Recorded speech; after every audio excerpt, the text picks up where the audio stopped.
발표 드리겠습니다. 오늘 주제는 아까 말씀드린 것처럼 필요에 답하다입니다. 예, 배경은 뭐 이미 말씀드렸으니까 넘어가도록 하고요. 시장에 대해서 간단하게 좀 말씀드리고, 그리고 또 저희가 이제 시장의 고객들로부터 이제 듣고 있는 그런 여러 가지 이슈들이 있었습니다. 그래서 이 내용들을 저희의 관점에서 좀 정리해서 얘기 나눴으면 하고요. 그 다음에 이제 시장에 다음에 어떤 변화들이 있을지, 예, 그런 순서로 말씀을 드리겠습니다. 첫 번째 순서입니다. 사실 최근의 상황에서 이 코로나를 빼고 말씀드리긴 참 어려울 것 같습니다. 그래서 이 RPA도 제가 퀴블러 로스 커브라고 하는 어떤 충격이 발생했을 때 어떤 사람의 심리 변화를 보여주는 커브거든요. 여기다 대입해가지고 좀 설명을 드리고자 합니다. 어떤 처음에 쇼크 왔을 때, 우리가 코로나라는 쇼크 왔을 때, 이거 뭐야? 라는 반응이었죠. 그러다가 이제 시간이 좀 지나면서, 대체 어쩌라는 거야? 하면서 분노의 상태에 들어갑니다. 그리고 나서는, 이거 큰일 났네? 디프레션이 되는 거죠. 그리고 이제 시간이 더 지나게 되면, 이게 이런 식으로 하면 되겠네? 라는 수용의 단계로 가는 그런 커브를 보이고 있습니다. 그래서 저희 사회도 또는 기업도 마찬가지 아닌가 싶습니다. 코로나가 처음 발현됐을 때 이게 강요됐죠. 우리가 원한 건 아니니까요. 근데 강요된 변화에서 해보니까 이렇게도 되고 저렇게도 되네 해서 이제 의도된 변화로 가고 있다고 말씀드리고 싶습니다. 사실 여기에는 코로나뿐 아니라 정책적인 부분도 있는데요. 주 52시간 정책이죠. 이게 2년 전부터 이제 본격적으로 적용되면서 기업들은 어떻게 하면은 생산성을 높일 수 있는지 고민하기 시작했습니다. 그러면서 이 업무 자동화에 대한 이 수용 속도가 굉장히 빨라졌는데 특히 이제 금융에서는 괄목할 만하다라고 생각합니다. 여기 기술한 것처럼 일단 5대 금융사를 중심으로 국내의 RPA 시장은 주도됐다. 저는 그렇게 보고 있고요. 대부분 이제 18년 때부터 여러 가지 파일럿 도입서부터 1단계, 2단계, 3단계 이렇게 거쳐서 현재는 본격적인 확산 단계에 진입했다라고 판단하고 있습니다. 그리고 증권이나 보험, 캐피탈, 저축은행 같은 이런 이금융사들도 확산 단계에 이미 진입되어 있는데 저희가 가만히 보니까 이 사별로 그 편차가 좀 있지 않냐라고 보고 있습니다. 유통 서비스 쪽인데요.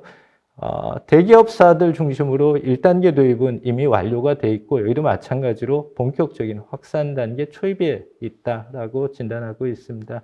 제조 같은 경우는 사실 국내 유수한 글로벌 수준의 제조사들이 있죠. 이 제조사들이 전체 시장을 끌고 있고요. 특히 이제 중견사들은 이 제조업에 발맞춰서 따라가고 있는데, 근데 사별로 꽤 큰 편차를 보이고 있다라고 보고 있습니다. 저희가 좀 주목해야 될 부분이 공공인 것 같습니다. 공공은 이제 중앙부처랑 그 다음에 정부 산하기관, 공기관 이렇게 나눠볼 수 있는데요. 정부 산하기관이나 공기관은 작년부터 굉장히 빠르게 도입이 됐더라고요. 그래서 최근에도 많은 이 RPA 주문들이 있어 왔고요. 반면에 중앙부처는 뭐 저희가 판단컨대는 조금 관망하는 포지션 아니었냐 이렇게 보고 있는데 단독으로 RPA를 도입해서 뭔가를 하기보다는 과거에 이제 구축된 전자정부 시스템과 발맞춰서 함께 추진하는 것을 볼 수 있었습니다. 그리고 이제 인더스트리 영역 중에 조금 더디게 진행된 이 섹터가 교육이나 의료 분야인 것 같습니다. 하지만 이 부분도 당연히 이제 큰 대세를 따라가고 있는데 최근에 이제 일부 대형 병원을 중심으로 해가지고 도입이 선도되고 있는 걸로 그렇게 파악되고 있습니다. 두 번째는 이제 기술적인 측면에서 좀 말씀을 드렸으면 합니다. 보시는 이 커브는 굉장히 익숙한 커브죠. 가트너의 하이프 사이클인데 19년 자료입니다. 19년의 이제 스테이터스를 보시면요. 이 탑 레벨에 많은 AI 기술들이 들어와 있습니다. 그만큼 이제 AI가 각광을 받고 많은 기대를 받고 있다 이렇게 볼 수 있는데 여기서 그럼 RPA는 대체 어딨냐? 조그맣게 써 있더라고요. 예, 이 정도로서 다른 AI 기술보다는 좀 더 빨리 진행이 되고 있고 19년 기준으로 해서는 이미 하향 추세. 그러니까 이만큼의 기대를 했는데 실제로는 이거 예, 그런 상태에 있지 않았나 보고 있습니다.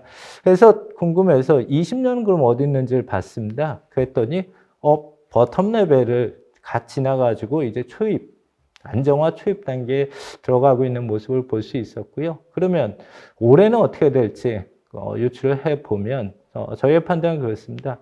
정형 정보를 중심으로 한 업무 자동화는 굉장히 빠르게 안정화될 거다. 그래서 상용 거의 모든 기업들이 채용하는 그런 형태로 갈 거다라고 보고 있는 반면 비정형 정보 부분은 사실 혼자 갈 수 있는 부분이 아니죠. 그래서 이 AI 기술과 커플링 돼서 좀 더디게 진행되지 않겠냐라는 게 저희의 전망입니다. 결국은 이 같은 디지털 여정의 최종적인 목적지는 오른쪽 그림에서 보시는 것처럼 이 사람이 수작업을 하는 부분이 이제 디지털 레이버로 전환되는 데 있다라고 봅니다. 그 수단으로서 이제 이 수직 축의 자동화, 그 다음에 수평 축의 지능화, 이 두 가지를 수단으로 하는데요. 제가 여기 커브를 두 가지를 그렸습니다. 하나는 좌편향 커브가 하나 우편향 커브인데요. 좌편향 커브의 의미는 자동화를 축으로 하면서 지능화가 붙어서 디지털로 가는 거고요. 우편향 커브는 그 반대라고 보시면 될 것 같습니다. 현재 기술의 진화 속도, 성숙도를 봤을 때는 아무래도 자동화를 먼저 축으로 해가지고 이 다양한 AI 기술들이 접목돼서 궁극적으로는 디지털 레이버로 완성이 되지 않을까 그렇게 보고 있습니다. 자, 시장에 답하다라고 해놓고서는 지금 계속 이 기술 얘기하고 업계 얘기하고 이랬는데요. 저희가 이제 시장에 대해서 잠깐 좀 말씀드렸으면 합니다. 최근에 이제 언론에서도 나왔는데 이 RPA는 굉장히 핫한 주제로 부각돼 왔죠. 그런데 비해서 이 논란도 점증하고 있다라는 이런 기사들이 살살 나오기 시작합니다. 그리고 저희가 또 이제 현장에서 고객들과 얘기 나눠보면 여러 가지 말씀들을 들을 수 있었는데 한 4가지 정도로 이 얘기를 정리해 봤습니다. 첫 번째는 자동화할 수 있는 업무는 되게 일부더라. 예, 맞습니다. 그러니까 맥킨지 조사를 보면은 전체 업무를 100으로 나눴을 때 실제 이제 RPA로 구현할 수 있는 자동화 영역은 현재 기술로는 한 25% 정도가 되고요. 그리고 여기다가 이제 AI나 또는 하이퍼 오토메이션이 적용될 때 50%, 75% 이렇게까지 확산이 가능하다라고 전망하고 있고요.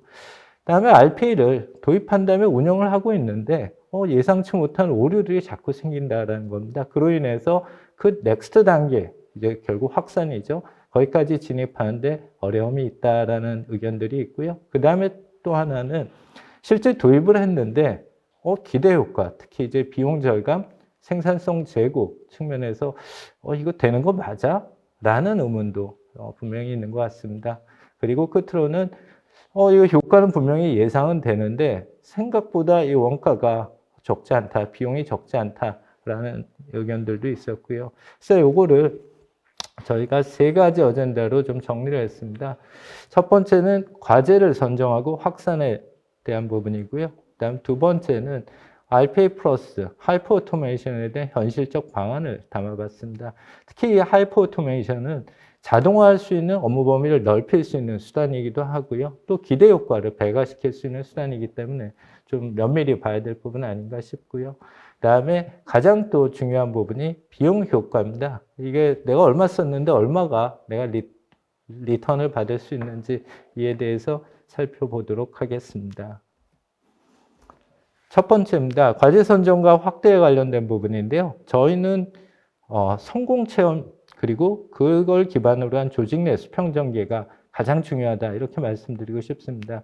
초기에 이제 과제를 선정할 땐 왼쪽에 보시는 여러 가지 기준을 가지고 선정을 합니다. 그래서 타스크와 타스크를 연결하는 프로세스를 자동화를 하는데요. 이 프로세스가 결국은 유사하게 계속 복사가 되면서 조직 내 수평 전개가 되고 전체적인 볼륨이 확보되는 그런 모습을 궁극적으로 지향을 합니다. 하지만 이 확산이 되기 위해서는 사실 자동화 업무 자동화 하나 했다라고 되는 건 아니고요. 뭔가의 모멘텀을 필요로 한다라는 게 저희 판단입니다. 그래서 2가지 사례를 좀 준비해 봤는데요. 첫 번째는 그 시범 조직을 선정하고 이 시범 조직의 RPA 도입을 사내 베스트 프랙티스화 시키는 부분입니다. 예를 들어서 저희 포스코 같은 경우는 물류사업부의 RPA 도입이 진행됐었고요.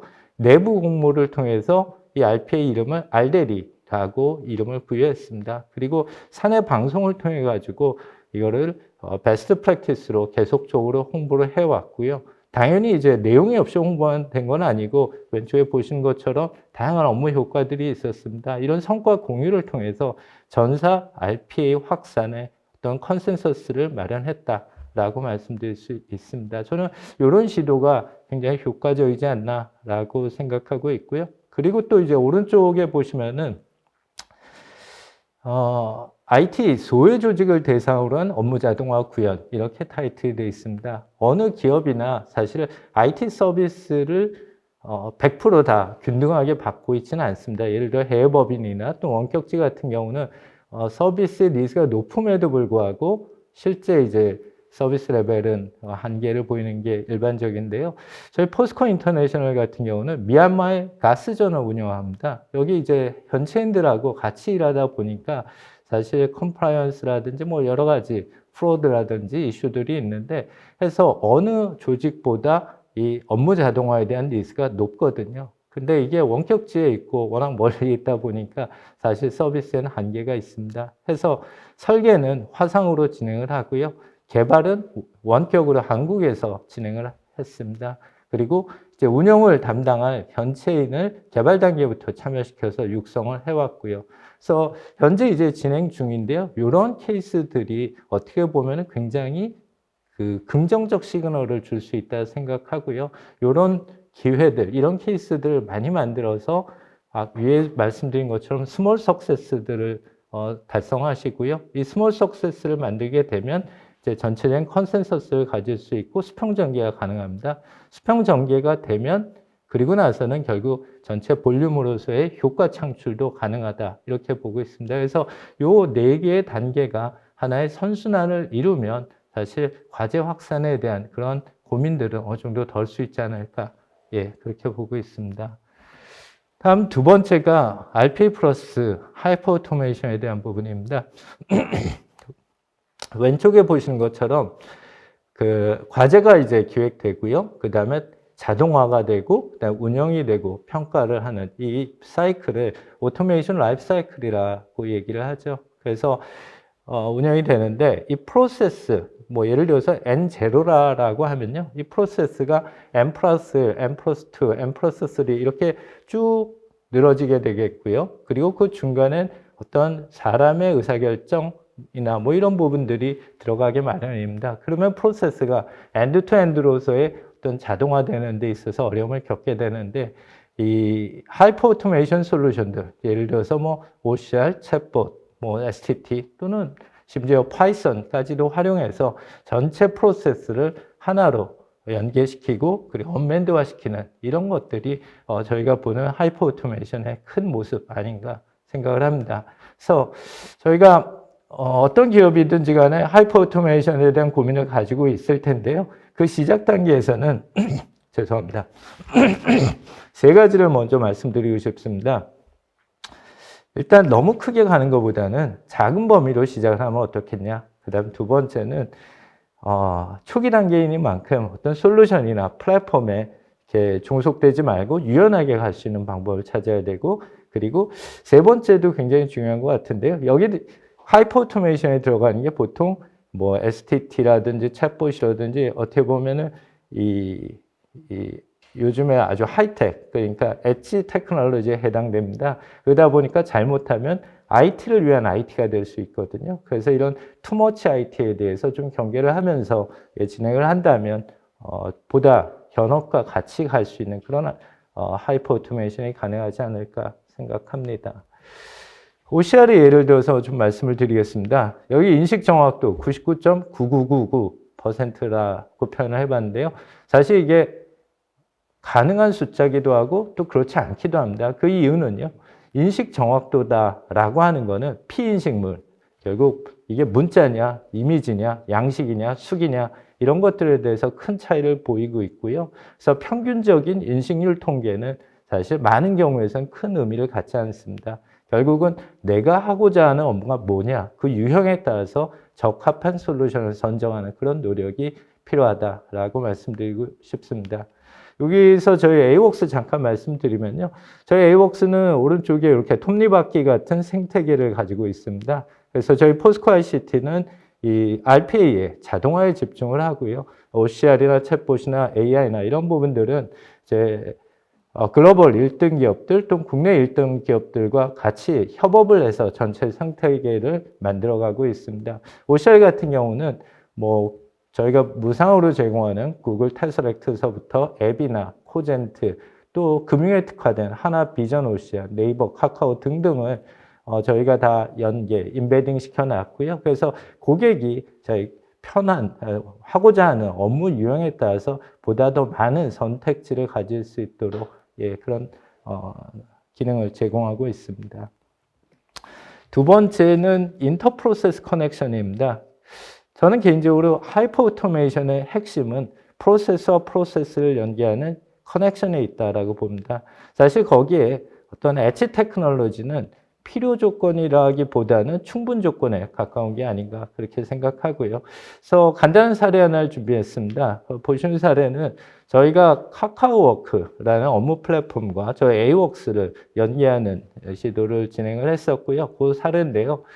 보시는 것처럼 전자 수입인지 업무 자동화라는 아주 통상적인 자동화 업무가 하나가 있다라고 하면요. 여기서 이제 자동화된 결과가 카카오워크에 꽂히게 됩니다. 그렇게 되면 카카오워크에서는 다시 또 이제 담당자의 모바일로 그 알람이 가게 되고요. 그럼 모바일에서 그 담당자는 이 고냐 노고냐를 결정을 하고 만약 고를 하게 되면 다시 그 백단에 있는 ERP에서 트랜잭션이 일어나는 형태입니다. 이 프로세스 자체는 굉장히 간단한데 각기 다른 디바이스, 각기 다른 애플리케이션에서 일어나는 프로세스를 이 RPA에서부터 플랫폼까지 쭉 연계해서 가져가는 모습. 이게 어떻게 보면 하이퍼 오토메이션의 뭐 시작점 내지는 아주 뭐 초기 모습 아닌가 그 정도로 보고 있습니다. 그래서 여기서 기술이 발전되면서 조금 더 많은 연계와 그 다음에 범위의 확대가 일어난다면 우리가 꿈꾸는, 우리가 생각하는 그 하이퍼 오토메이션을 달성할 수 있을 것으로 보고 있습니다. 두 번째 사례는요, 사실, 보시면은 저게 하이퍼 오토메이션이야? 라고 말씀하실 수도 있습니다. 사실 하이퍼 오토메이션이라기보다는 제가 이 케이스를 준비했던 이유는 이게 굉장히 담당자의 고민이 보이는 케이스라서 여러분들한테 공유 드리고자 준비를 했습니다. 내용이 이렇습니다. 별도의 챗봇이나 뭐 이런 최근에 이런 AI 툴을 활용하지 않고요. 기존에 있는 업무용 메신저를 활용해서 RPA와 결합한 자동화를 구현한 사례입니다. 금융 같은 경우는 이 서식 업무가 굉장히 많다 그러더라고요. 그래서 뭐 여러 가지 업무 유형에 따라 서식들이 있는데 그 서식을 잘못 택해서 결과적으로 업무가 오류가 발생하는 그런 일들이 있어서 아예 그 메신저 계정에다가 RPA의 계정을 부여를 합니다. 그래서 하나금융투자 같은 경우는 그 RPA 메신저 계정이 서양식입니다. 서양식의 의미는 서식과 양식, 그래서 서양식이라는 이름을 부여를 했고요. 담당자가 메신저에서 서양식하고 이렇게 치면은 이 RPA가 가지고 있는 이 서식 목록이 쭉 나오게 됩니다. 그리고 거기서 선택을 하게 되면은 RPA는 거기에 맞는 이제 업무 서식들을 준비를 해가지고 메일로 담당자한테 쏴주고요. 물론 알림과 함께 같이 보내주게 됩니다. 그래서 사실 이게 챗봇이라는 거의 기능과 동일한데 뭐 큰 비용 들이지 않고 현재 있는 인프라를 최대한 활용해서 먼저 경험해 본다라는 의미로 소개를 드렸고요. 그리고 이런 고민들 하나하나가 결국은 더 나은 이 하이퍼 오토메이션을 달성하는 과정이 아닌가 싶습니다. 다음에 소개해드릴 사례는 그 RPA와 AI의 결합, 그래서 뭐 IPA라고 하죠. 인텔리전트 RPA에 대해서는 굉장히 많은 기대와 또 노력들이 있어 왔습니다. 그래서 저희 포스코 같은 경우는 이 RPA와 파이썬을 결합을 해가지고 프로세스 전체를 자동화하는 뭐 이런 시도들을 계속해 왔는데요. 그 배경은 포스코 같은 경우는 이제 제철소에 포항이나 광양에 각기 이 파이썬이 가능한 엔지니어들이 200여 명이 있습니다. 뭐 양수를 합치면은 뭐 거의 500명 정도가 육성이 돼 있는데 이분들한테 RPA 업무용 봇을 제공을 한 거죠. 그래서 단순 반복 업무 중심의 RPA는 당연히 이제 진행하고요. 여기 더불어서 그들이 가지고 있는 파이썬 지식을 결합해서 인텔리전트한 RPA까지도 추진하고 있습니다. 여러 사례들이 있는데 그중 뭐 사례 하나를 좀 소개해 드리면요. 제품, 그러니까 이제 강판이죠. 강판 표면의 품질 결함을 판정하는 업무입니다. 보통은 이제 제품 표면에 결함 정보를 수집하고요. 그리고 정보의 이미지를 판별하는 거고요. 품질을 판별하는 거죠. 그 다음에 얘를 시각화시키고 그다음에 보고서 형태로 만들어서 메일로 발송하는 업무입니다. 그래서 1부터 4번째까지가 다 사람이 직접 해야 되는 그런 업무였는데요. 이 앞단에 결함 정보를 수집하는 부분을 RPA를 시키고요. 그 다음에 이미지를 판별하고 시각화시키는 부분을 파이썬으로 모델을 만들고요. 그 다음에 보고서를 만들어서 메일로 쏘는 부분을 다시 RPA가 하는 이 협업 체계로 만들었고, 그럼으로써 시작부터 끝까지 전체를 언맨드화 시킬 수 있는 그런 결과를 보이고 있습니다. 그래서 이런 사례들이 계속적으로 나와진다면 아까도 말씀드린 좀 더 나은 하이퍼 오토메이션의 모습에 근접할 수 있지 않을까 그렇게 생각합니다. 세 번째 말씀드릴 부분이 비용 효과에 대한 부분입니다. 사실 비용 효과를 얘기 드릴 때 저희 먼저 말씀드리고 싶은 부분은 우리가 이제 RPA가 국내에 초기 도입됐을 때는 RPA라고 하는 어떻게 좀 뭉뚱그려진 모습이었습니다. 하지만은 최근에는 이게 RPA, 그 다음에 RDA 이 부분이 좀 더 경계가 명확해지면서 나눠지고 있는데요. 특히 이제 RPA 같은 경우는 한 개 이상의 봇이 투입돼서 경우에 따라서는 봇과 봇 간의 콜라보레이션을 통해서 전체 업무를 완결하는 그런 자동화를 지향하고 있다라고 저희는 보고 있고요. 다음에 RDA 사이드에서는 어떤 개인의 업무 보조 개념으로 궁극적으로는 1인 1봇까지를 목표로 이 시장이 세분화되고 있지 않냐라고 보고 있습니다. RPA든 RDA든 사실 비용 효과를 창출하려면 저희가 초기 단계에 고려해야 될 부분이 세 가지 정도입니다. 일단 내가 하고자 하는 업무 목표에 이게 맞는지를 봐야 되고요. 그리고 어떤 경우든 봇 가동률을 높일 수 있는 방안이 뭐냐. 그 다음에 FTA 대체 효과까지도 함께 살펴봐야지 전반적인 비용 효과, 그 다음에 비용 효과를 달성할 수 있다라고 보고 있습니다. 일단 한 개 이상의 봇이 투입돼서 협업하는 걸 저희는 멀티봇 콜라보레이션이다라고 말씀을 드립니다. 그 과제 유형은 여러 가지가 있는데 그 아이디어의 시작은 오른쪽 그림과 같습니다. 일단 보시는 것처럼 단위 업무 하나가 자동화하는 거, 통상적인 RPA죠. 근데 이 자동화된 업무가 예를 들어서 은행이다라고 하면 A 지점, B 지점, C 지점에 동일한 업무가 적용되어 있다라고 하면 현재의 모습은 A 지점 따로 하고 B 지점 따로 하고 C 지점 따로 하는 그런 형태입니다. 근데 이 부분을 어떤 D라는 새로운 조직에 다 통합시키고요. 그리고 A, B, C 지점은 해당 업무를 안 하는 형태로 가는 게 궁극적인 업무 통합과 완결형 자동화 아닌가 이렇게 보고 있습니다. 결국 그렇게 됐을 때는 지점 수만큼 필요한 이 봇의 숫자를 통합해서 봇끼리 최적화를 하면서 일하게 하니까 그 숫자보단 적은 비용으로 같은 효과를 달성할 수 있다라고 생각하고요. 대표적인 케이스가 저희 하나금융그룹의 STR 업무입니다. 이게 Suspicious Trading Report라 그래서 의심 계좌, 거래 계좌, 거래, 를 조회하는 그런 업무인데요. 내용이 이렇습니다. 그 하나은행이 전국에 700여 개 정도의 지점이 있는데요. 각 지점별로 이 STR 업무를 하는데 3시간에서 4시간 정도가 소요된다고 합니다. 그래서 이 부분을 한 곳으로 다 통합을 시켰고요. 봇을 초기에는 80대, 나중에는 뭐 최적화해서 40대가 투입돼서 매일 4시간 정도 동안 STR 업무를 완결을 합니다. 그렇게 되면 결국 각 지점은 그만큼의 일을 안 해도 되니까 FTA 대체 효과가 생기는 거고요.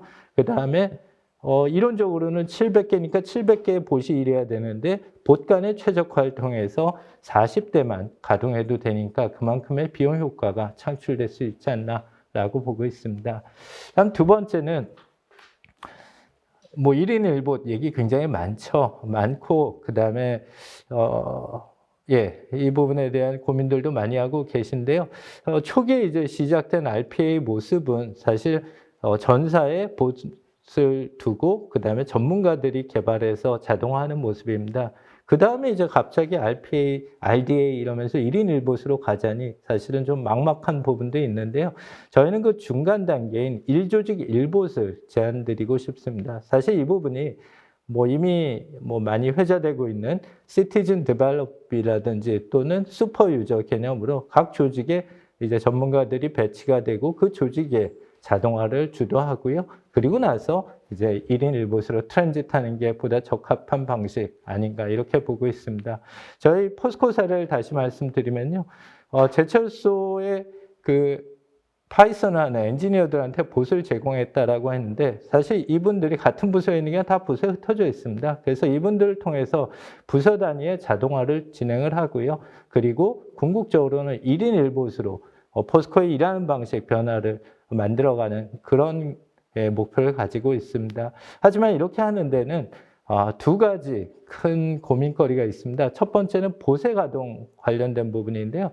일반적으로 이제 1인 1봇을 얘기할 때는 어텐디드 봇을 제공을 합니다.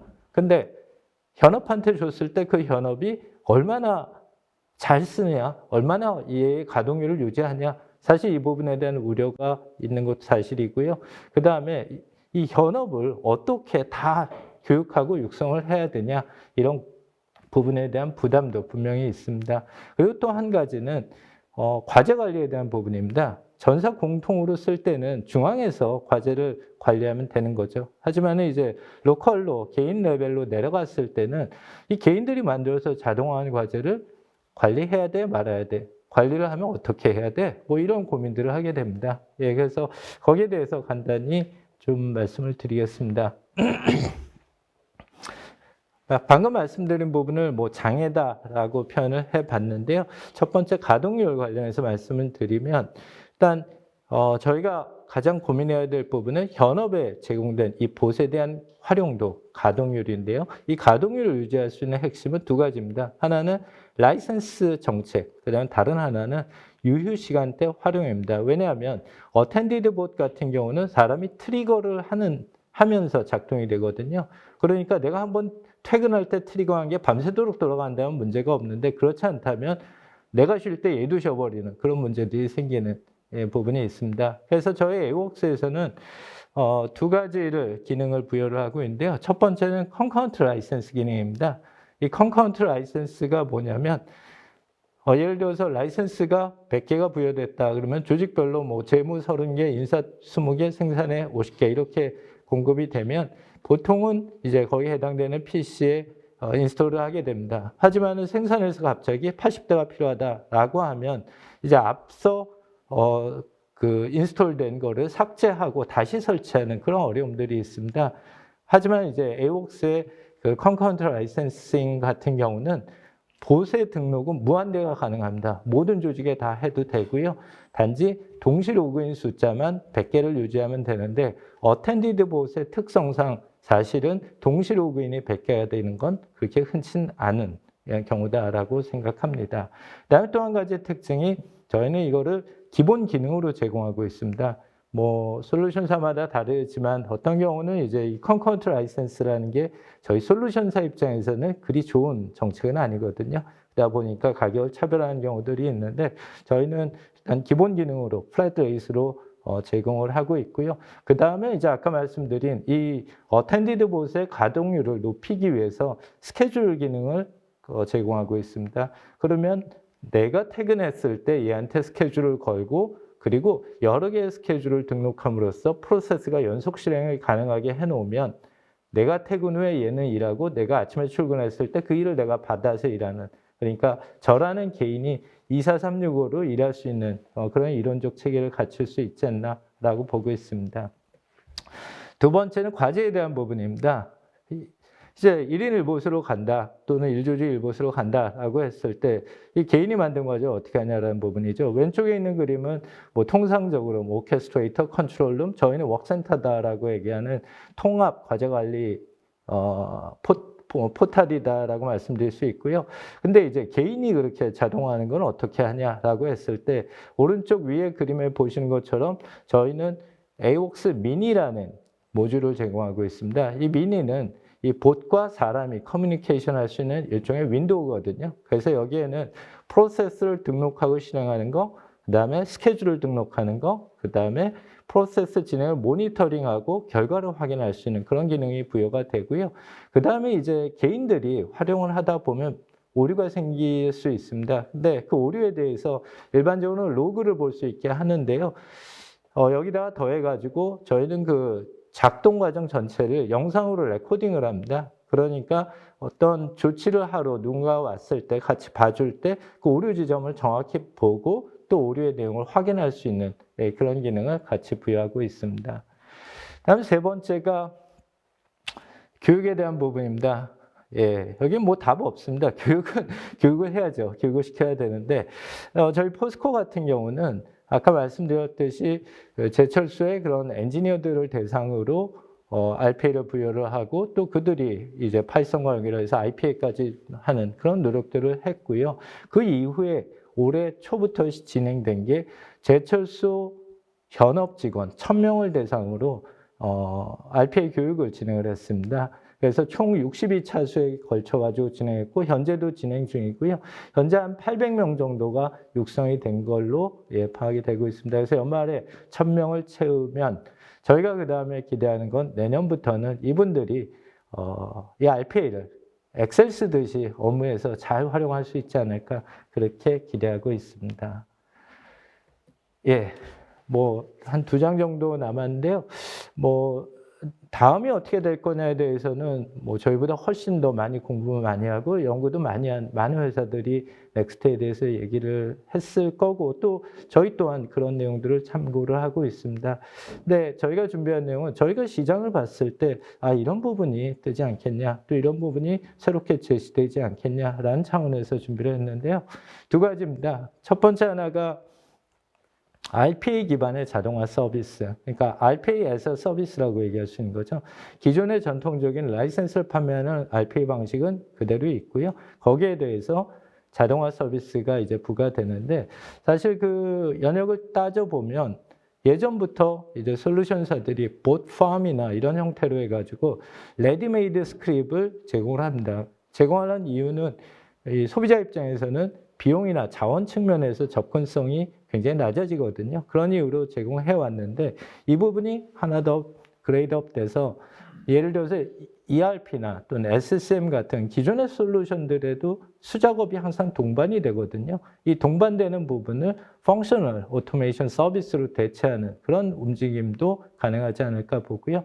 그리고 궁극적으로는 룰에 기반하면서 수작업 밀도가 높은 그런 업무는 통째로 떼가지고 완전히 자동화시키고 궁극적으로는 이 부분이 비즈니스 프로세스 아웃소싱까지 갈 수 있는 그런 기폭제가 되지 않을까 전망하고 있습니다. 두 번째는 클라우드인데요. 뭐 워낙 잘 아시니까 이 부분은 깊이 말씀드릴 건 없는데 현재 이제 국내 단계는 소프트웨어 기반으로 해서 VDI를 주로 쓰고 그 다음에 대기업 같은 경우는 그 프라이빗 네트워크 안에서 이제 프라이빗 클라우드를 주로 쓰고 있습니다. 아직 그 사회 전반으로 퍼블릭 클라우드가 확산되지 않은 때문인데 최근에는 많은 기업들이 이제 레가시 시스템 자체를 클라우드로 전환하고 있죠. 그래서 거기에 발맞춰서 뭐 빠른 가까운 시일 내에 저희 우리나라에서도 이제 퍼블릭 클라우드가 메인스트림이 되지 않을까 보고 있습니다. 그런 차원에서 저희 AWOX 같은 경우는 작년에 저희 파트너인 메가존과 함께 그 AWS 마켓플레이스의 AWOX 솔루션을 업로드를 시켰습니다. 사실 뭐 사스 서비스나 그런 수준까지 가지 못했고요. 또한 스터디 목적으로 먼저 저희가 업로드를 했고 여기에 대한 연구나 또는 시장 모니터링을 계속 통해서 내년 정도쯤에는 그래도 클라우드 RPA 내지는 뭐 사스 서비스에 근접한 뭔가 새로운 것들을 좀 기획할 수 있지 않을까 그렇게 전망하고 있습니다. 끝으로 제가 이렇게 그 고객사를 방문하고 또 고객분들을 만나다 보면 저희한테 많이 여쭤보시는 질문이 너희들의 강점이 뭐냐 이런 질문입니다. 그러면 기능이나 이런 측면은 글로벌 탑 티어에 비하면 조금 부족하고 그다음에 뭐 이런 부분이 이렇고 궁색할 수 있는데 저는 자신 있게 대답하는 부분이 있습니다. 저희 에이웍 솔루션은 제휴와 협력에 기반한 우리 모두의 솔루션이다라는 부분입니다. 그래서 여기 표시한 것처럼 일은 혼자서 하는 것보다는 여럿이 할 때 그 힘이나 영향력은 훨씬 더 커진다라고 보고요. 저희 에이웍스 같은 경우는 개발 초기 단계부터 함께하는 그림을 그렸었습니다. 그래서 금융, 그다음에 유통 서비스, 뭐 공공, 뭐 이런 파트들에 있어서 1등 기업들하고 제휴를 했고 또 그들과 같이 제품을 개발해 왔습니다. 그래서 재작년에 이제 버전 1.1 그리고 작년에 2.0 그리고 현재 계속적으로 발전을 해 나가고 있고요. 그래서 아까 위에 뭐 7대3 이렇게 써 있는데요. 저희는 이 70%에 해당되는 RP의 아주 핵심 기능에 집중하고요. 우리 파트너사 1등 기업들이 이 30%에 해당되는 부분을 함께 함으로써 전체적으로 시장이 필요로 하는 솔루션을 만들고 있다라고 자신하고 있습니다. 그런 때문에 아래 보시는 것처럼 국내 뭐 아주 유수 기업들, 1등 기업들이 저희와 뭐 짧은 기간 동안이지만 함께 할 수 있었고요. 그렇게 결정해 주시고 함께 해 주시는데 이 자리를 빌어 다시 한번 감사드립니다. 예. 요것으로 오늘 발표를 마치도록 하고요. 궁금하신 부분이 있으면 답변 드리도록 하겠습니다.